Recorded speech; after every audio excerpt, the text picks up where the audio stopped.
Nahusisa si dating House Speaker Martin Romualdez kaugnay ng alegasyong may dineliver na pera sa kanyang bahay sa kauna-unahan niyang pagharap sa Independent Commission for Infrastructure o ICI. Hindi naman sumipot si dating Congressman Zaldico kahit pinatawag din sa pagdinig. Ang ilang napag-usapan sa hearing sa pagtutok ni Joseph Morong.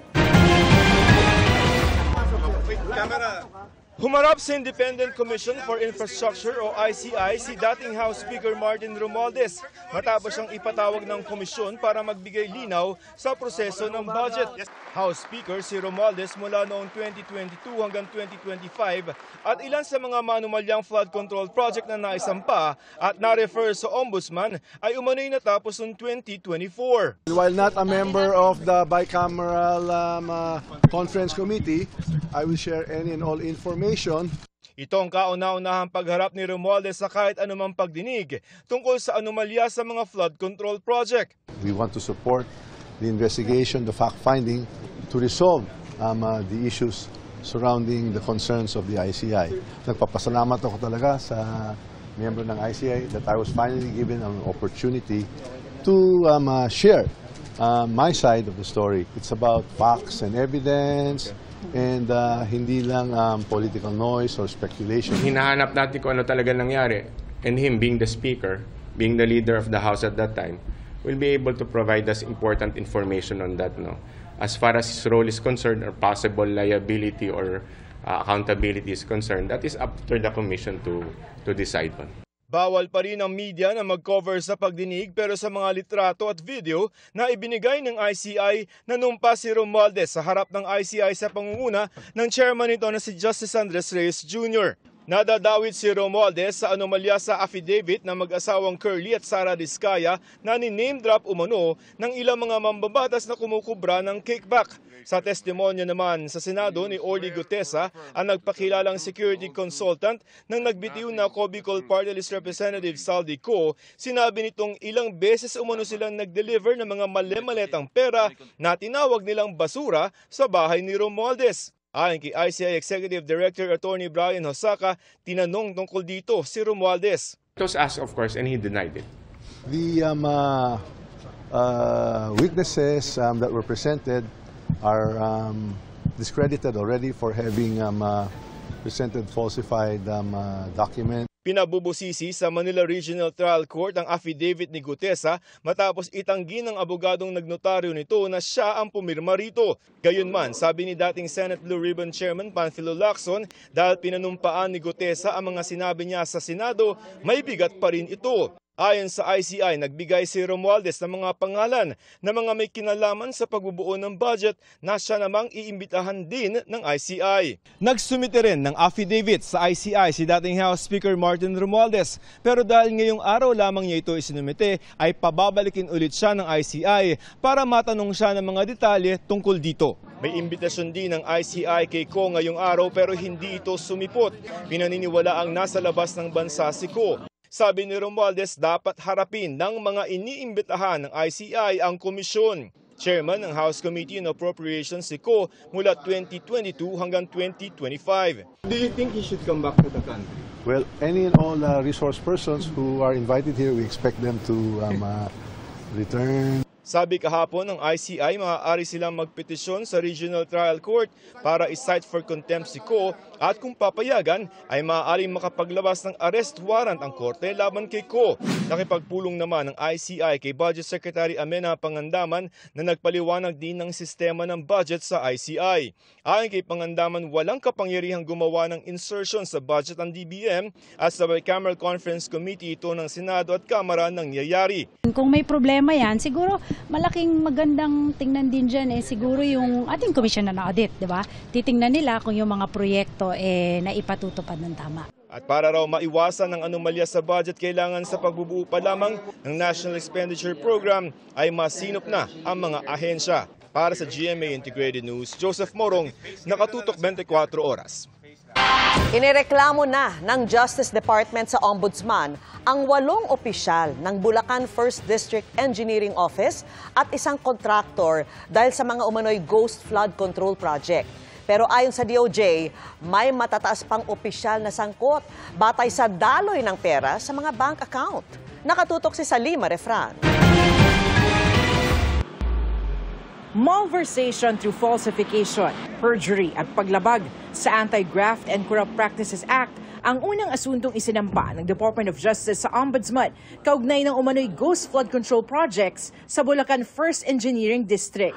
Kabilang sa inireklamo ang dating district engineer nito na si Henry Alcantara at mga dati nilang assistant district engineers na sina Bryce Hernandez at JP Mendoza. Gayon din sina Engineer RJ Domasic, Project Engineer Lawrence Morales, Chief Accountant Juanito Mendoza, Bids and Awards Committee Member Floraline Simbulan at DPWH Cashier Cristina May Pineda. Kasama rin sa asunto ang kontratistang si Sally Santos ng Sims Construction. Ayon sa DOJ, ang pinakamabigat na ebidensya laban sa kanila ay ang pag-amin nila sa Senado na nagsabwatan sila para paghati-hatian at ibulsa ang pondong nakalaan para sa mga hindi na itayong flood control project sa Bulacan. Ebidensya rin ang mga dokumentong pineke para palabasing may proyekto kahit wala. Si Sally Santos umaming kumita rin dahil pinagamit ang lisensya niya bilang contractor sa mga taga-DPWH Bulacan engineers para sa mga kunyaring project. Sinisikap pa naming hinga ng panig ang mga inireklamo. There were witnesses in the Senate investigation. May ginawa na sila mga pag-amin. Mayroon pang hindi kasi tinuturo Hindi pa tinuturo yung paakyat. Yun ang ating sinisikap gawin. There's really no project to speak of. So this is based basically on documentary evidence that has been gathered by the National Bureau of Investigation. No hanging fruit to. We call this the open and shut cases. Ayun ang tingin namin, open and shut cases, kasi ghost Wala talaga nangyari, lumabas talaga ang pera, meron nakatanggap ng pera, at wala namang lumabas na projects. Hanggang sa engineering district lang ang approval ng mga proyektong di lalagpas sa 150 million pesos gaya ng pinekwestyong mga proyekto. Kaya puro mga opisyal lang nito ang kasama sa kinasuhan. Pero sabi ni Ombudsman Jesus Crispin Remulla na siya ring nanguna sa investigasyon nung nasa DOJ pa siya, may mga matataas sa opisyal na sasabit. Batay naman yan sa mga bank document na galing mismo sa Anti-Money Laundering Council o AMLAC. May mga data na pumapasok unti-unti na talaga magpapakita na nagkabatuhan ng pera from one account to the other. Bank to bank po, yung ibang transaksyon, kaya huling-huli. Sabi ng DOJ, patuloy ang evaluation sa mga gustong maging state witness. Remember, tayo yung argabyado ang taong bayan. So yung mga nandehado, sila ang dapat sumunod sa panuntunan natin. Hindi sila ang nagdidikta ng kondisyon para sa atin. Ang usapin ng restitution o pagbabalik ng pera, pag-uusapan naman daw kapag nasa korte na ang mga reklamo. Para sa GMA Integrated News, Salima Refran, nakatutok, 24 oras. Flood control na, malaking tulong pa sa irigasyon. Iyan umano ang asahan ng mga magsasaka sa Claveria, Cagayan dahil sa impounding dam na pinasinayaan ng Pangulo. Sinilip din niya ang isang patapos ng tulay na dapat anya'y gandahan at wag yung bumabagsak. Nakatutok si Darlene Kai. Kakulangan ng maayos na irigasyon ang isa sa mga hinaharap ng mga magsasaka sa Claveria, Cagayan gaya ni Delio. Kakambal niya ng baha naman kung may ulan o bagyo. Ginagawa namin ng paraan na parang inakwan yung ilog para magkatubig lang kami. Pero kapag darating ng tagulan, mawawas out agad. Kaya nahihirapan po kaming magbukid. Doong nakaraang anihan nga, kalahati ang lugi ni Delio. Problema po ma'am, kasi aapaw ng tubig, kagayan mga yan, bukirin mga yan, aapaw, pagkatapos masisira rin yung palay. Inaasahang makatutulong ang 700 million pesos Union Water Impounding Dam sa Claveria na pinasinayaan ni Pangulong Bongbong Marcos. Kung maulan, dito muna may ipon ng tubig para hindi bahain ang mga taniman. Layo nitong Union Water Impounding Dam na patubigan ang taniman ng mga magsasaka rito. Pero bukod dyan ay flood control measure din ito na layong pigilan ng pagbaha. 514,000 cubic meters ang kabuang kapasidad nitong water impounding dam. Katumbas niya ng mahigit 200 Olympic-sized swimming pools. Basta't maayos ang pagpagawa, maayos ang disenyo, maayos ang implementasyon, wala tayong makikitang problema.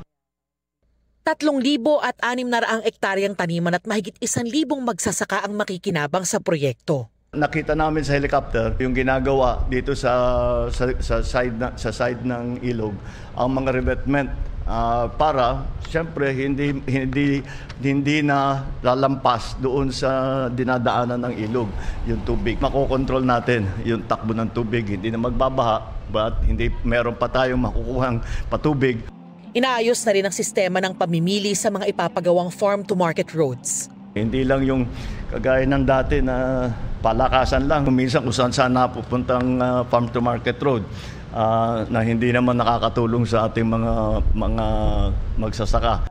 Kabilang sa mga kokonsultahin ang mga lokal na pamahalaan matapos madiskubreng may 105 million pesos na halaga ng mga umano'y ghost farm-to-market road sa Mindanao. 300 farm-to-market bridge din ang tatapusin sa loob ng 4 na taon, sabay biro sa katabing si DPWH Secretary Vince Dizon. Pero gandahan niya yung tulay, huwag yung bumabagsak. Oo. At saka yung maintenance. Tama po. Kakulangan anya sa maintenance ang problema sa mga bumagsak na tulay na Pigatan Bridge sa Alcala, Cagayan at Cabagan Santa Maria Bridge sa Isabela. Kaya siniguro ng sapat ang pondo para sa maintenance sa mga tulay sa susunod na taon. Ganyan din anya ang asahan sa patapos ng Kamalinyugan Bridge sa Cagayan na magdurugtong sa mga bayan ng Apari at Kamalinyugan. Paiikliin ng 2.34 billion pesos na tulay ang dating mahigit 1 oras na biyahe sa 20 minuto na lang. Dahil sa mas pinatibay at pinagandang disenyo ng tulay, naging 45 tons ang maximum vehicle capacity nito at may earthquake resistance na aabot sa magnitude 8. Mula rito sa Claveria, Cagayan, para sa GMA Integrated News, Darlene Kai, nakatutok 24 oras. Mahigit 100 bilyong piso na ang nawala sa ekonomiya ng Pilipinas dahil sa mga ghost project kontra baha, ayon yan mismo sa Finance Department. Apektado rin ito ang credit rating ng Pilipinas na isa sa mga batayan ng pamumuhunan sa bansa. Nakatutok si Ian Cruz. Dahil sa umano'y katiwalian sa maraming flood control project sa bansa, naunsyami ang pagtaas sana ng credit rating ng Pilipinas na batayan pa naman ng ibang bansa, institusyon o mga negosyante sa pagpapautang o pamumuhunan. Inamin niya ng Finance Department matapos ang Senate hearing para sa hinihingi nitong 37.78 billion pesos na budget para sa 2026. Kung wala itong flood control, we met with S&P, they were ready to give us a credit rating upgrade. This year? This year. Sana. We were already going to be a notch upward. So nakakapanghinayang. Asahan din anyang babagal ang paglago ng ekonomiya habang nagpapatupad ng reforma para masinsin ang paggastos at hindi na mauwi sa katiwalian. Makakabawi rin naman anya ang ekonomiya. Internally, posible magkaroon ng slowdown in growth itong third quarter. Pag nag-slowdown ang gobyerno sa paggastos, posible hanggang umabot dyan ang first quarter next year.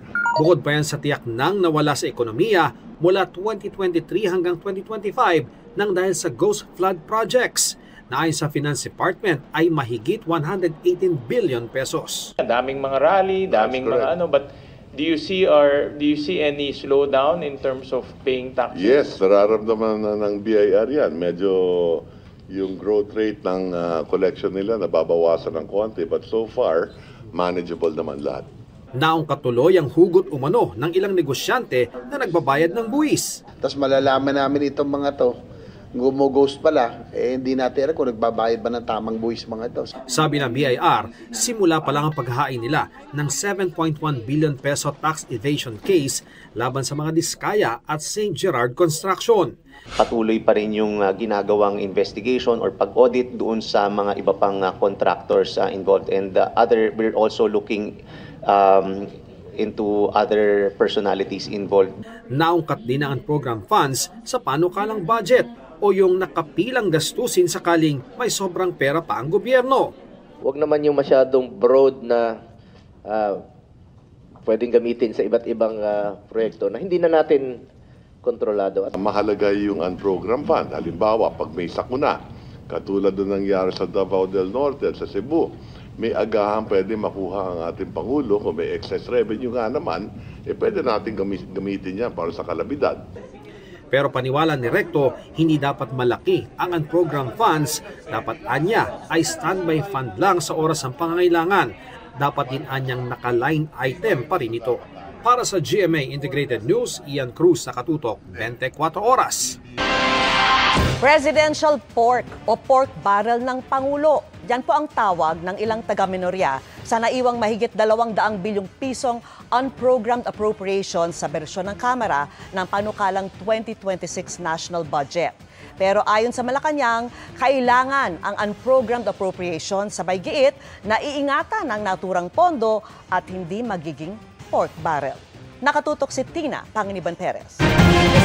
All the bills that we have just approved. Sa inaprubahang bersyon ng Kamara ng panukalang 2026 national budget, may naiwan pa ring halos 243.2 billion pesos na unprogrammed appropriations. Ito yung mga standby na proyekto o items na wala pang tiyak na pagkukunan ng pondo.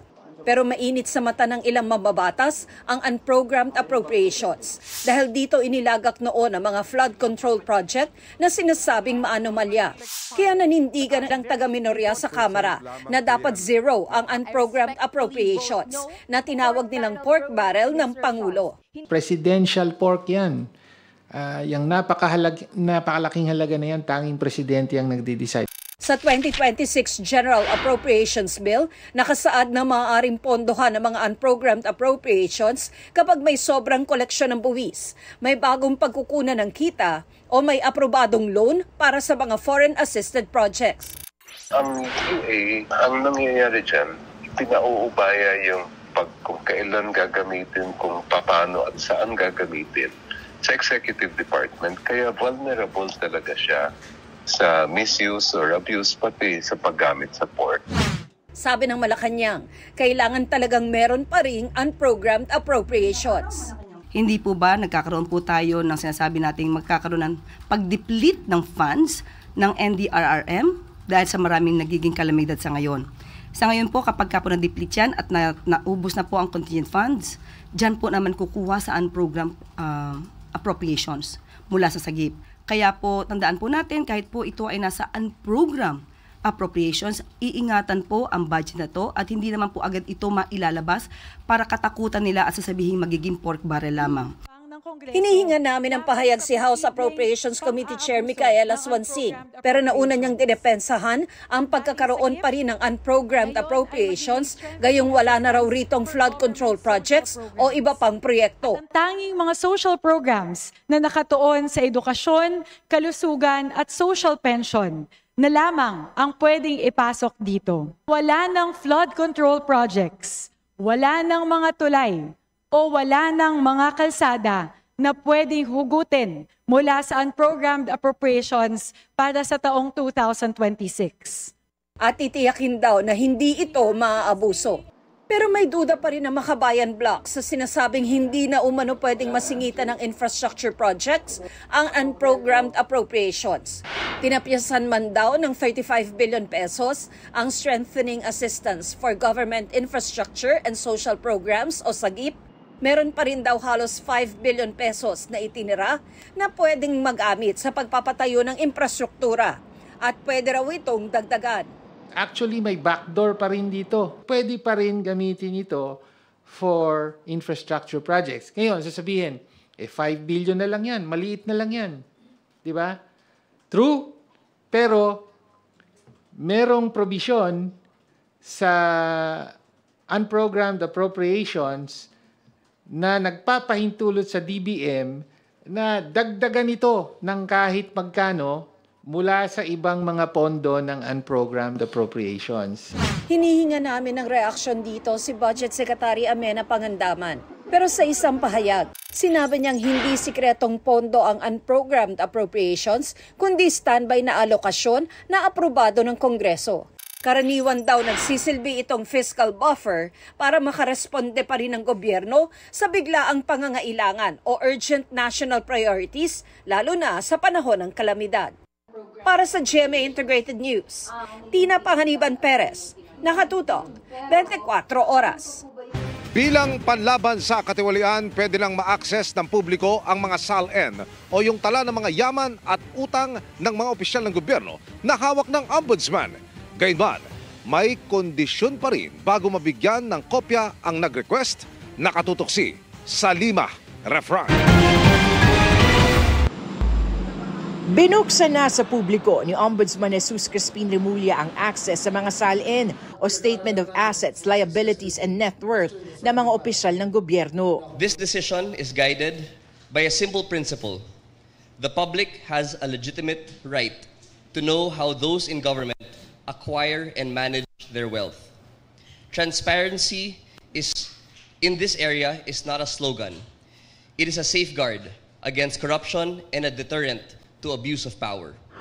Binabawi nito ang memorandum circular ni dating Ombudsman Samuel Martires na naghigpit sa paglalabas ng SALN noong administrasyon ni dating Pangulong Duterte at nagtakda ng rekisitos na kinakailangan ng permiso ng may-ari ng SALN bago mabigyan ng kopya ang nangihingi nito. As of today, and as the memorandum circular is written, there is no need for consent on the part of the public officer whose SALN is requested.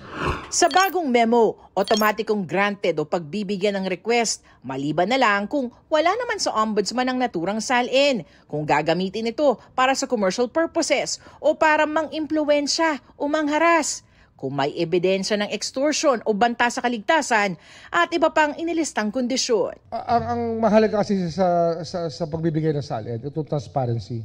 Pero hindi ito dapat dito responsible rin yung kukuha ng information. Hindi naman pwedeng inaabuso natin yung impormasyon na binibigay natin. Dapat may purpose talaga yan. It's a tool for accountability. That's what it is.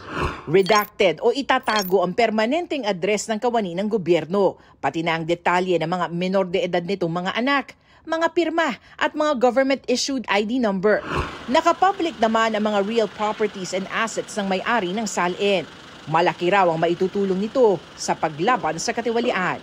Lifestyle check po, dahil makikita po natin doon sa SALN kung gaano karami or kung ano yung net worth ng isang tao. Ngayon po, pag meron po tayong mga evidence or documents to show that the lifestyle of a person exceeds or is disproportionate to that which is written in his SALN, then it can be used in any investigation of any public officer for the violations under RA 3019. Pero ang hawak lang na SALN ng Ombudsman ay ang sa Pangulo, Pangalawang Pangulo, mga pinuno ng Constitutional Office at mga LGU. Kaya nakikiusap sila sa iba pang SALN repositories na isa publiko rin ang mga hawak na SALN. The office also calls on all agencies that keep official copies of SALNs, the Civil Service Commission, the Office of the President, Congress, and Judiciary, and the local government units to align their practices with this policy. Consistency across institutions is key. Selective transparency only breeds suspicion. Para sa magre-request, kailangan lang mag-fill up ng request form, magpakita ng 2 government IDs at magbayad ng kaukulang fees. Magiging epektibo ang bagong memo 15 araw matapos ang pagkakalathala nito. Para sa GMA Integrated News, Salima Refran, nakatutok, 24 oras. Nanindigan ang kampo ni Senator Cheese Escudero na walang mali sa natanggap niyang 30 million pesos na campaign donation noong eleksyon 2022 mula sa kontraktor na si Lawrence Lubiano. Sa isinumiting manifestation ng kanyang abogado sa Commission on Elections, sinabing legal, fully declared at sumunod sa long-standing practice ang donasyon. Kumpiyansa rin daw silang walang makikitang mali rito ang COMELEC. Sinabi noon ni Lubiano na personal niyang pera ang donasyon.